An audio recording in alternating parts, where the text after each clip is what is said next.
we want to graph the following equation. And I notice there's a minus sign, so I know right off the bat I am doing a hyperbola. Now, what does that mean? Well, I'm going to have to get lots of information so that I can make this look really pretty, or at least as pretty as I possibly can. So I've got this formula. I know based on the standard formula that a squared equals 36 and a equals 6. I can also tell from this, I know that b squared equals 9 and b equals 3. So I got half the battle, right? So can I find anything else from here? Well, based on A, I can find the vertices. So I have the vertices. And now it's underneath of the x. So no, those are going to be along the x-axis. So I'm going to have minus 6, 0. And I could have 6, comma, 0. Now the next thing that we need to find based on what we have is we can actually find the asymptotes, remember? So I want to make sure I spell it right. I kind of messed it up in another video. So where exactly do you find those? Well, if you remember the formula, it's going to be y equals plus or minus b over a times x. Well, hey, that's great. I've already got b and a. So I've got plus or minus 3 over 6x. So that's just going to be plus or minus 1/2 x. So the next thing, I've got a's, b's, I've done everything with my a's and b's, so I need to actually find c squared. And I know that c squared is a squared plus b squared.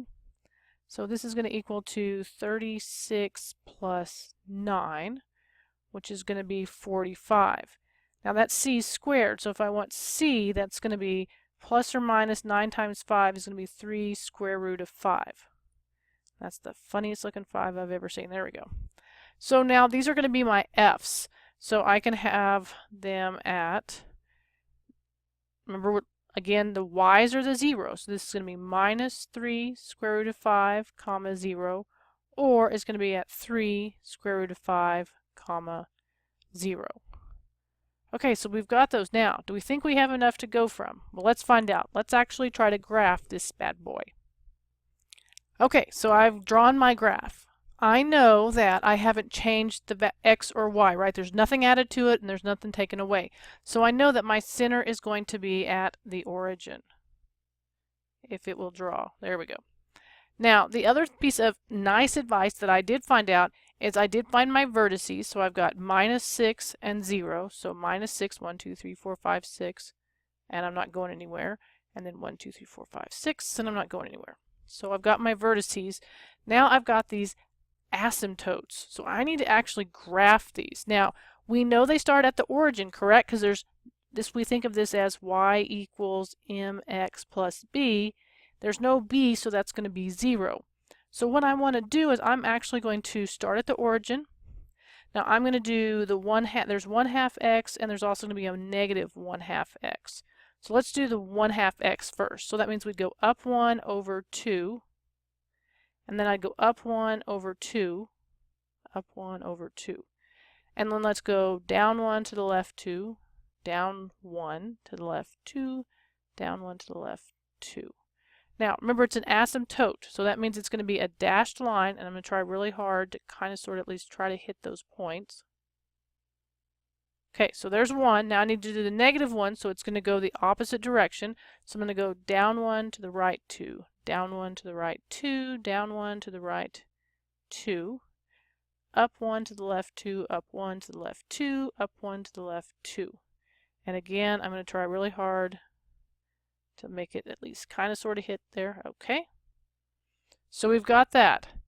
Now what? Now we've got to plot our focuses so that we can get our square box portion. So I need to plot those. Now we said it was 3 times the square root of 5. So you actually need to make sure that you calculate 3 times the square root of 5, which is approximately 6.7. So remember, those are actually going to be outside of your vertices. So they're going to be somewhere over here. Can't draw it accurately because I didn't make my graph that big. So we need to draw our box. Remember, they're on the outside, so that means my box is going to be at the vertice. So I've got that one. and then I need to just kind of draw it across where it intersects on my other ones that I already have. And when I say already have, I mean the asymptotes I've already drawn in. So now I know that the basic shape says that it's going to come out and get kind of sort of, you gotta be kidding me, close, like this, and then like this. And so that is what my picture should look like.